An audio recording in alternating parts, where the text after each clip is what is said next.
Good evening, everyone, and welcome to the NBIC dinner and gala.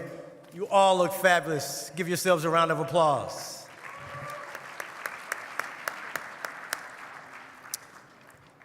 We'd like to honor our NBIC Champion Awards dinner. Each year, we provide this award to the organization and the leader that we deem best qualified to receive this. Our NBIC Champion Award winner never backs down from a fight that they believe in. In fact, they are often at the front of the pack, leading the charge for a better and more inclusive society and economy for all of us.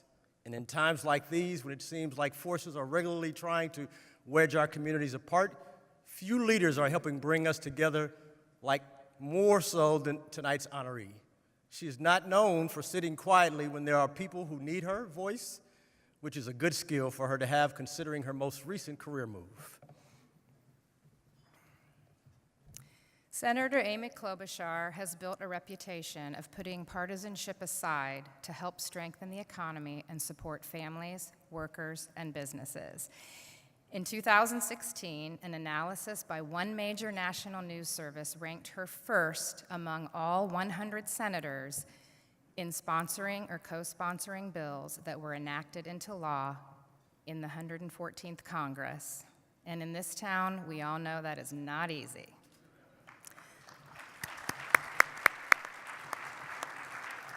She led the effort to pass landmark pieces of legislation, to combat scourges like human trafficking and the opioid epidemic, and has become a defender of the American consumer and business owners, ensuring greater protections in the marketplace.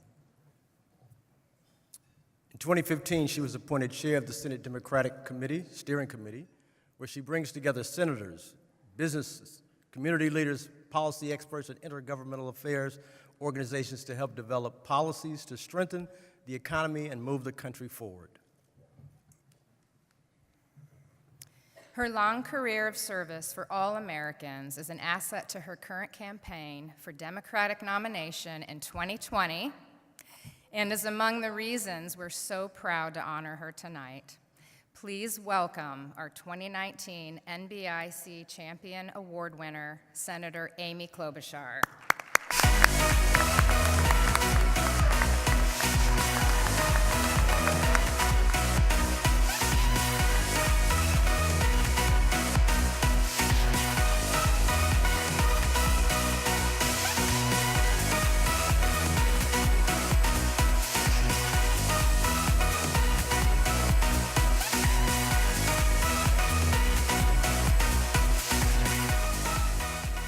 Thank you so much. Thank you to both of you. It's incredible to have this honor. I want to thank all of you with the National LGBT Chamber of Commerce who are on the front lines every single day fighting for equality. I especially want to thank some of my great companies out there from the state of Minnesota, home of 19 Fortune 500 companies. What do you think of that? I think we're like first, second, third in the country per capita. And I want to thank, first of all, Target, that's out there somewhere. There you go. And U.S. Bank. Where are you? Okay, bankers are always quieter than Target, but that's okay. And thank you for everyone gathered today. It's truly an honor to be with so many incredible people and the other award winners. 17 years ago, Justin and Chance decided to shine a light on LGBTQ people who were opening businesses, creating jobs, providing health care, and helping drive the U.S. economy. Well, they say that the arc of the moral universe is long. Well, I would say Justin and Chance and so many in this room are pretty good welders that have shortened this arc. So thank you for that. When you think about the progress that you have made in such a big part because of the business community, a little more than 15 years ago, in some states you could be prosecuted for being gay. A little more than 15 years ago. It wasn't too long, there were 0 hate crimes protections on the books. It wasn't too long that Don't Ask, Don't Tell was a law of the land. It wasn't too long that the Defense of Marriage Act was established into law. But then all of that changed. It changed because of people in this room, and it changed faster than I think a lot of people thought it could ever change. I remember being at a judiciary hearing, and my daughter, who was in high school at the time, would always send me emails for like nightmare things. Mom, we were renting a house in Virginia. I left my sweater on the chair. Could you go back and bring it to school? I'm like, really? But the best one she ever sent was this: Mom, did you see President Obama came out for gay marriage? It was the one and only thing she ever sent me that wasn't about something she wanted herself. That is a true story. And then my own arc that I saw in our own state actually started for me when I was the county attorney, the DA. And I had done some hate crimes prosecution, and I was invited at the last minute to the White House when President Clinton introduced the hate crimes bill. I literally had never even been in the White House, not even on a tour. And there I was standing outside of the East Room with Janet Reno on one side and Bill Clinton on the other, and they were formalizing the introduction of this bill, and Matthew Shepard's family was there, and I got to meet with them, and I'm standing there all nervous, and all of a sudden the military band starts playing that song, Hail to the Chief, do, do, do, do. And I start walking in for our presentation. All of a sudden, I feel this big hand on my shoulder, and this voice says, I know you're going to do great out there, but when they play that song, I usually go first. That's a true story. That is a true story. That was my first time in the White House. It can only get better from there. Okay. So, but then think about that arc that you were all on with me, that journey. I then somehow get elected to the United States Senate and get to be one of the deciding votes for the Matthew Shepard hate crimes bill. That happened in this country. That happened because of all of you. Or you think of the fight that you waged state by state by state, including in my own state, where literally just a few years ago in 2012, an amendment was put on the ballot that would have banned not just civil unions but gay marriage. And it was put on there for really evil reasons to divide people. And no one actually thought we could defeat it. It was my election year for the US Senate. We had all these legislators up. They were being kind of squiggly. And then we just started this effort. And we started this incredible ad campaign where we had Republicans on TV talking about their neighbors and what it meant. And then our businesses stood up. And I can't tell you what a difference it made. They had the back for some of the Republicans that were willing to come out for it, and they had my back. They came out, CEOs, corporations, General Mills literally came out against that amendment, the cereal, right? And when the protesters came to their front door, they served them coffee and Cheerios. They did that. And no one thought we were going to defeat it. And we had to get iron ore miners to decide to vote against that amendment. And you know what happened that fall? Yes, I got reelected. But you know what else happened that fall? We defeated that amendment big time. We did that.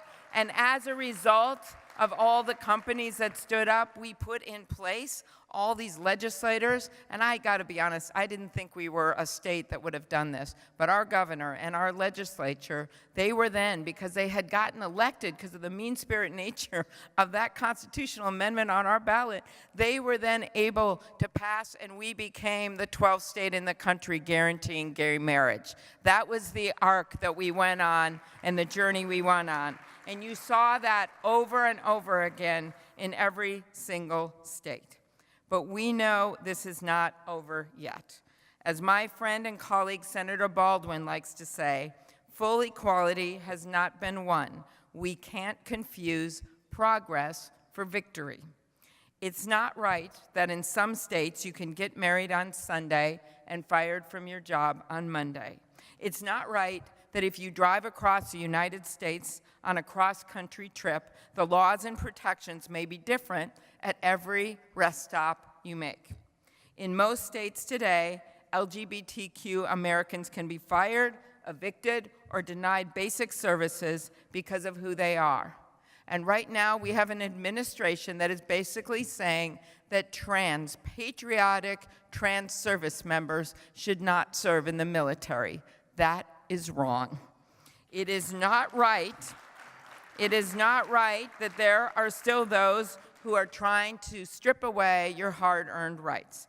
Our country may have been founded on the idea that we were all created equally, but we have the obligation to continue every single day to advance that ideal. That is why I, along with so many other members, am an original co-sponsor of the Equality Act. It was reintroduced last month, and you know what this bill would do. It would ensure that LGBTQ people receive equal protection under the law by updating federal civil rights laws to ban discrimination in employment, housing, public accommodations, jury service, yes, jury service, educational, federal programs, and credit on the basis of race, color, religion, sex, sexual orientation, gender identity, national origin, age, or disability. We must pass this bill. So, and the case that those of you in this room can make, that not everyone can make, that you can make because, remember, what they say, if you're not at the table, you're on the menu, right? And you are at the table in your companies. And you can make the case that not everyone can make, that yes, this is a moral imperative for our nation, but it is also an economic imperative for our nation. Right now, in states like mine, we have incredibly low unemployment rates, and we literally need everyone to be at the table. We need immigrants, we need people of color, we need LGBTQ members to be at the table. And so the argument you can make that is so unique in the companies where you work and out there when you talk to customers and you talk to business associates, that this is a moral imperative, yes, but it is also an economic imperative. And I can't think of a better way to convince some of our recalcitrant colleagues when you make that economic case on the Hill, and in the halls of the boardroom. So I want to thank you for this honor. It means so much to me because I've always, as someone, people always ask me when I'm now on this campaign trail, what is it about you that we don't know? And I get to say things like, well, I once rode my bicycle 1,100 miles in 10 days from Minneapolis to Jackson Hole, because that sounds tough. But the one thing that people don't know about me is that I was in the private sector for 13 years. I was a partner at 2 major law firms. I represented companies like yours, and I have a very good understanding of the incredible leadership that business leaders can show. And there is no better example of it right now in my life than the leadership that you have shown on this issue. And that is because all of you are here today. So that is why I am so honored to get this award. And I want to thank you for what you've done. And I just have one message to you. Let's pass that Equality Act and let's get more done. And that is how we have true equality. So keep up the good work. Thank you.